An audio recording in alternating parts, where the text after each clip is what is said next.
नमस्कार दोस्तों, आज के हमारे फिजिक्स के क्लास में आप सभी छात्र छात्राओं का एक बार पुनः स्वागत है। आज का हमारा टॉपिक है अक्षीय स्थिति। अक्षीय स्थिति का व्यंजक निकालने से पहले उसमें उपयोग होने वाली कुछ परिभाषाओं तथा कुछ सूत्र को मैं बता देता हूं, जिससे आपको व्यंजक निकालने में आसान होगा। तो सबसे पहले आप देखिए, वैद्युत द्विध्रुव। वैद्युत द्विध्रुव जब बराबर और दो विजातीय आवेश एक दूसरे से अल्प दूरी पर स्थित होते हैं तो इस निकाय को कहते हैं हम वैद्युत द्विध्रुव। ये ले लीजिए आप -q और ये ले लीजिए आप +q। इसके बीच की दूरी 2l से प्रदर्शित करते हैं और 2l को कहते हैं हम प्रभावकारी लंबाई या प्रभावी लंबाई। एक बार फिर से देखेंगे, जब दो बराबर और विजातीय आवेश, विजातीय अर्थात अलग अलग, ये माइनस है और ये प्लस है, दो विजातीय आवेश एक दूसरे से अल्प दूरी पर स्थित होते हैं तो इस निकाय को कहते हैं हम वैद्युत द्विध्रुव। अब देखेंगे वैद्युत द्विध्रुव आघूर्ण। वैद्युत द्विध्रुव आघूर्ण। वैद्युत द्विध्रुव आघूर्ण का परिभाषा बहुत ही आसान है। किसी भी एक आवेश और उसकी प्रभावी लंबाई के गुणनफल को हम कहते हैं वैद्युत द्विध्रुव आघूर्ण और इसे P से प्रदर्शित करते हैं। P = Q × 2l। Q × 2l, जहां 2l = प्रभावी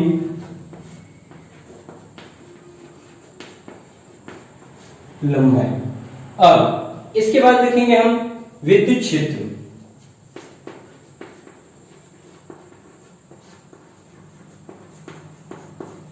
विद्युत क्षेत्र नाम से क्लियर है, जहां तक विद्युत का क्षेत्र रहता है वह विद्युत क्षेत्र कहलाता है। फिर विद्युत क्षेत्र की तीव्रता।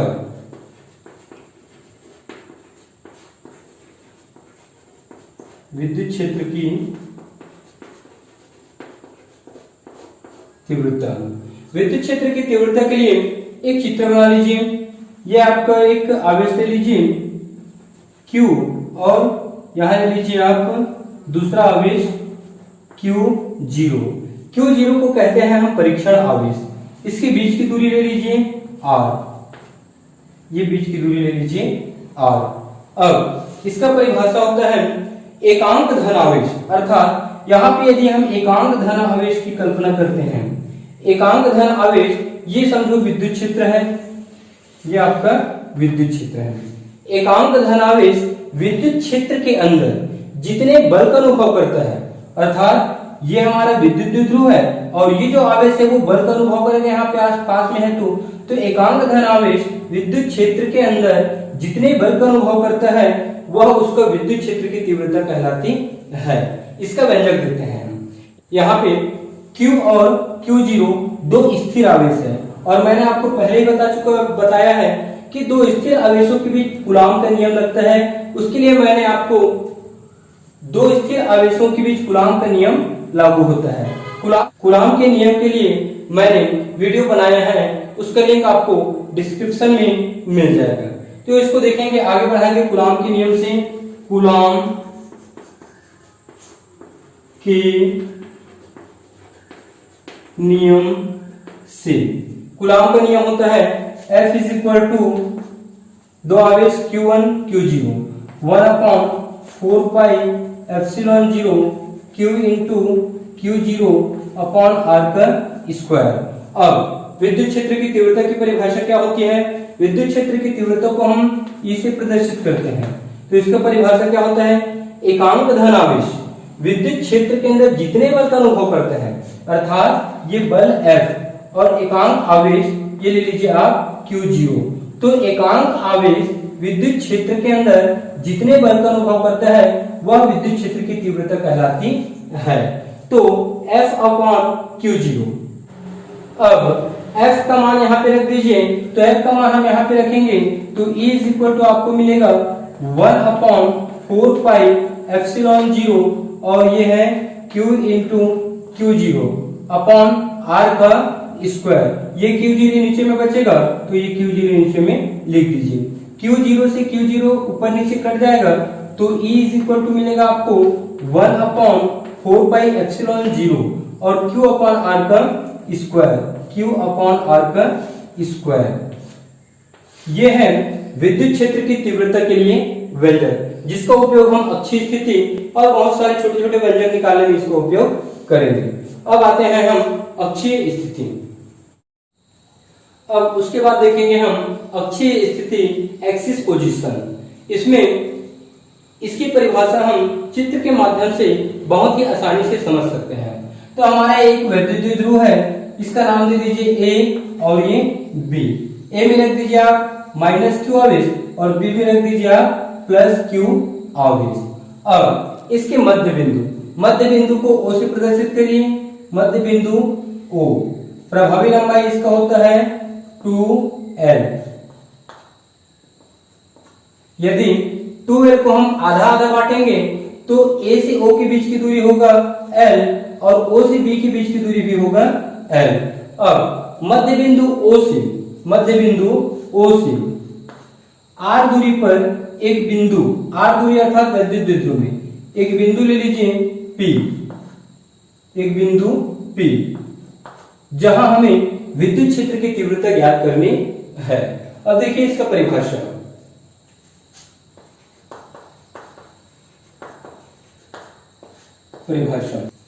विद्युत द्विध्रुव के बढ़ाए गए अक्ष, अर्थात ये इसका अक्ष है, इस अक्ष को हम P तक बढ़ाया है। तो विद्युत द्विध्रुव के बढ़ाए गए अक्ष पर एक बिंदु स्थित है जहां विद्युत क्षेत्र की तीव्रता ज्ञात करनी है, उसे विद्युत द्विध्रुव के सापेक्ष अक्षीय स्थिति में कहते हैं। वर्णन देखिए, वर्णन AB विद्युत द्विध्रुव 2l प्रभावी लंबाई,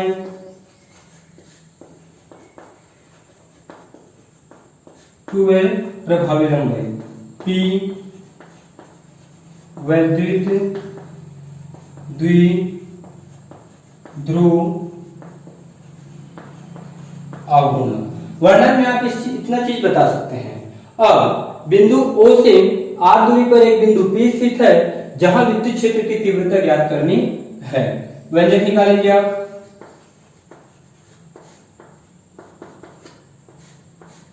व्यंजक निकालने से पहले आप यहाँ पे +q आवेश की कल्पना कीजिए। ये +q आवेश की कल्पना करते हैं। जब हम यहाँ पे +q आवेश की कल्पना करेंगे और B में है हमारे पास भी +q आवेश, तो प्लस और प्लस क्या होते हैं, एक दूसरे को प्रतिकर्षित करते हैं।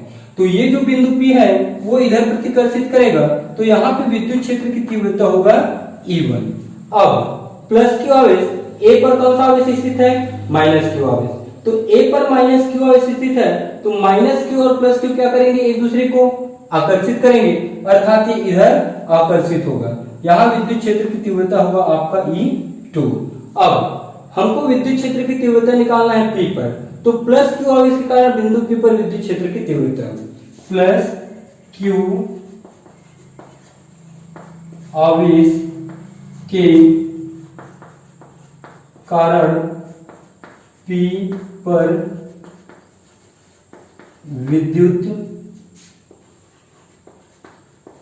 क्षेत्र की तीव्रता। तो P पर विद्युत क्षेत्र की तीव्रता +q के कारण क्या होगा, E1। तो E1 इज इक्वल टू होगा 1/4πε0 और Q अपॉन R का स्क्वायर। लेकिन हम B से P तक निकालेंगे, तो इसके बीच की दूरी आपको पता है क्या, नहीं, तो ये हो जाएगा B और P, तो BP का स्क्वायर। अब BP की आप दूरी निकाल सकते हैं। कैसे निकाल सकते हो BP की दूरी, चूंकि BP इज इक्वल टू, देखिए B से P। अब यदि O से P की टोटल दूरी क्या है, R है। O से P की टोटल दूरी क्या है, R है, और O से B के बीच की दूरी क्या है, L है। यदि इस R में मैं L को माइनस कर दूंगा तो बचने वाला भाग क्या होगा मेरे पास, B और P। तो BP की दूरी निकाल सकते हैं हम R माइनस एल, ये दूरी आप निकाल सकते हो, यहाँ रख दीजिए। तो 1/4πε0 क्यू अपॉन ये हो जाएगा r माइनस एल का स्क्वायर, इसको दे दीजिए समीकरण 1। अब माइनस क्यू आवेश के कारण निकाल लीजिए, माइनस क्यू आवेश के कारण क्षेत्र की तीव्रता E2, माइनस क्यू आवेश के कारण क्षेत्र की तीव्रता देखेंगे तो इसके लिए हो जाएगा, इसके लिए विद्युत क्षेत्र की तीव्रता क्या है E2, तो E2 इज इक्वल टू 1/4πε0 और Q अपॉन इसमें दूरी क्या है माइनस Q से P अर्थात AP, तो ये हो जाएगा Q अपॉन AP का स्क्वायर। AP का मान आप क्या निकाल सकते हैं, P से O के बीच की दूरी है R और O से A के बीच की दूरी है L, अर्थात R और L को हम जोड़ेंगे तो टोटल क्या हो जाएगा AP, तो AP की जगह हम रख सकते हैं R प्लस L, तो E2 इज इक्वल टू 1/4πε0 और Q upon R plus L का स्क्वायर, इसको दे दीजिए समीकरण 2। अब हम निकालेंगे परिणामी तीव्रता, परिणामी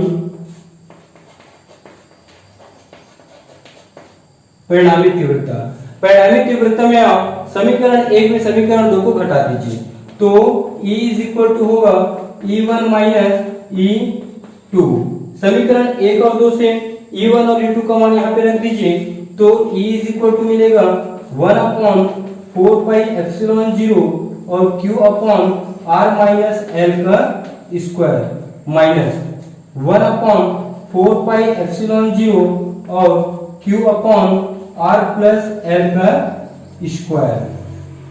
अब आगे देखिए, यहाँ पे ऊपर से दोनों से Q कॉमन निकाल लीजिए, दोनों में सेम सेम Q है तो ऊपर से Q कॉमन निकालेंगे तो E इज इक्वल टू मिलेगा आपको Q अपॉन और 4πε0 नीचे से कॉमन निकाल लीजिए, तो Q अपॉन 4πε0 अंदर में बचेगा, यहाँ कुछ नहीं है मतलब 1 है, और ये हो जाएगा R माइनस L का स्क्वायर माइनस ये हो जाएगा 1/R प्लस L का स्क्वायर। अब इसको हल करिए तो E इज इक्वल टू मिलेगा आपका Q अपॉन 4πε0। यहाँ पे दोनों का हर अलग अलग है, तो हर यदि अलग अलग होते हैं तो उसको तिर्यक गुणा करते हैं, तो R प्लस L का इधर गुणा होगा और R माइनस L का इधर गुणा होगा, तो ये हो जाएगा R प्लस L का स्क्वायर, माइनस का चिन्ह है तो माइनस का चिन्ह और 1 के साथ गुणा होगा तो R माइनस L का स्क्वायर, अपॉन में आ जाएगा, नीचे भी एक दूसरे के साथ गुणा हो जाएंगे, तो R माइनस L का स्क्वायर गुणा R प्लस L का स्क्वायर। अब आगे देखिए, यहाँ पे हम सूत्र लगाते हैं, 10वीं में चूंकि हम पढ़ चुके हैं, A का स्क्वायर माइनस B का स्क्वायर होता है A माइनस B और A प्लस B, इस सूत्र का प्रयोग करेंगे हम। तो देखिए यहाँ पे A का स्क्वायर और यहाँ पे क्या है आपका R प्लस L का स्क्वायर है, अर्थात A की जगह आप क्या मानेंगे R प्लस L, यहाँ B स्क्वायर है और यहाँ पे B की जगह आपको क्या मिलेगा R माइनस L का स्क्वायर, तो A की जगह आप रखोगे R प्लस L और B की जगह आप रखोगे R माइनस L, तो E इज इक्वल टू मिलेगा आपको, E इज इक्वल टू मिलेगा Q अपॉन 4πε0। A की जगह रख दीजिए R plus L, R plus L, फिर माइनस है तो माइनस, यदि हम माइनस लगा रहे हैं तो B के मान को हम ब्रैकेट में रखेंगे, B का मान क्या मिल रहा है आपको R माइनस L, तो इसको ब्रैकेट में रख दीजिए R माइनस L। अब यहाँ पे इनटू है, यहाँ एक छोटा सा कोष्ठक लगा दीजिए इनटू, फिर A प्लस B, A की जगह फिर क्या रखेंगे आप R प्लस L, फिर प्लस B की जगह R माइनस L, तो प्लस R माइनस L बटे में देख लीजिए। अब नीचे को देखिए r माइनस एल का स्क्वायर r प्लस एल का स्क्वायर। आप कुछ समय के लिए इस स्क्वायर को भूल जाइए, इन दोनों स्क्वायर को हम भूल जाएंगे तो ये होगा a minus B A plus B, और सूत्र क्या होता है a minus B plus B का a square minus B square, अर्थात हम इसको लिख सकते हैं r का स्क्वायर माइनस एल का स्क्वायर। अब इस स्क्वायर को हम छोड़े थे तो उसको पुनः लिख दीजिए आप यहाँ पे। अब इसको देखेंगे, आगे करिए इसको, is equal to Q upon 4 pi epsilon 0। यहां से r प्लस एल माइनस का अंदर पूरा होगा तो ये माइनस हो जाएगा, और माइनस और माइनस का मल्टीप्लाई होता है प्लस, यहाँ पे इंटू है तो ये ब्रैकेट लगा दीजिए, इंटू प्लस r दोनों जुड़ेंगे तो 2r हो जाएगा, प्लस एल से माइनस एल आपस में कट जाएंगे तो ये बचेगा इंटू 2r। नीचे वाले को आप कुछ मत करिए, उसको सेम टू सेम लिख दीजिए। अब आगे देखिए, E इज इक्वल टू मिलेगा आपको Q अपॉन 4 पाई एप्सिलॉन 0। यहां से प्लस r और माइनस r दोनों कट जाएंगे तो L और L को जोड़ेंगे तो ये हो जाएगा 2L इंटू ये हो जाएगा 2r अपॉन r का स्क्वायर माइनस L का स्क्वायर, और ये ऊपर में पूरे का होल स्क्वायर। हम जानते हैं वैद्युत द्विध्रुव अवगुणन P इज इक्वल टू क्या मिलता है आपको, Q इंटू 2L, इसलिए इसका परिभाषा मैंने आपको पहले ही बता दिया है। तो इसको देखिए, ऊपर में हम Q इंटू 2L को हमको दिख रहा है Q, और यहाँ पे इंटू है तो इसको पास रखेंगे तो Q इंटू 2L, अर्थात Q इंटू 2L के जगह क्या रख सकते हैं हम P, तो इसको पूरे को हटा के हम रख सकते हैं P। तो E इज इक्वल टू मिलेगा आपको 1 upon 4 pi epsilon 0, Q into 2L इसके जगह रखेंगे हम P, और 2r पहले से है तो 2P और ये r, नीचे होगा r स्क्वायर माइनस एल का स्क्वायर और ये पूरे का स्क्वायर। अब आगे देखिए, यदि वैद्युत द्विध्रुव अत्यंत छोटा हो तब देखते हैं वैद्युत द्विध्रुव छोटा है, अत्यंत ही छोटा हो, तो हम वैद्युत द्विध्रुव बनाए उसको यहाँ पे फिर बना लेते हैं, क्योंकि जगह के कारण उसको मैं मिटा दिया था। तो यहाँ पे लिया था मैं ये A और ये B, यहाँ से इसकी टोटल बीच की दूरी था 2L, इसके मध्य बिंदु O से R दूरी पर एक बिंदु लिया था P, बस इतना ही बना देता हूँ, इतने में हो जाएगा। वैद्युत द्विध्रुव को हम छोटा मान के चलते हैं, तो जैसे A और B को अत्यंत छोटा मानता हूं तो ये यहाँ पे आ जाएगा, यहाँ पे आएगा, अर्थात वैद्युत द्विध्रुव बहुत ही छोटा हो जाएगा।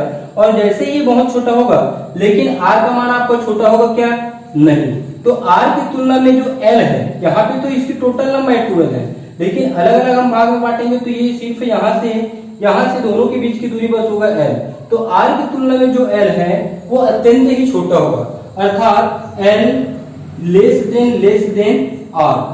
L क्या है, बहुत ही छोटा है R से, अर्थात हम L को 0 के बराबर मान सकते हैं। तो इस मान को आप यहाँ पे रख दीजिए, तो L की जगह क्या रखेंगे हम 0, तो E is equal to 1 upon 4 pi epsilon 0 2PR upon L की जगह क्या रखेंगे हम 0, तो ये वाला भाग पूरा 0 हो जाएगा, तो R का स्क्वायर बचेगा, ये R का स्क्वायर, इसमें कोष्टक के ऊपर एक और स्क्वायर है तो यहाँ पे कोष्टक के ऊपर में ये स्क्वायर, इसको थोड़ा सा बाहर कर दिए, 1 upon 4 pi epsilon 0 2PR upon 2 का अंदर पूरा होगा तो 2 दूनी 4, ये R के घात में 4 इज इक्वल टू मिलेगा आपको 1 अपॉन 4 पाई एप्सिलॉन 0, और एक R से एक R आप काट दीजिए तो 2P अपॉन R का क्यूब। यही है अक्षीय स्थिति के लिए अभिष्ट वैल्यू, इसकी दिशा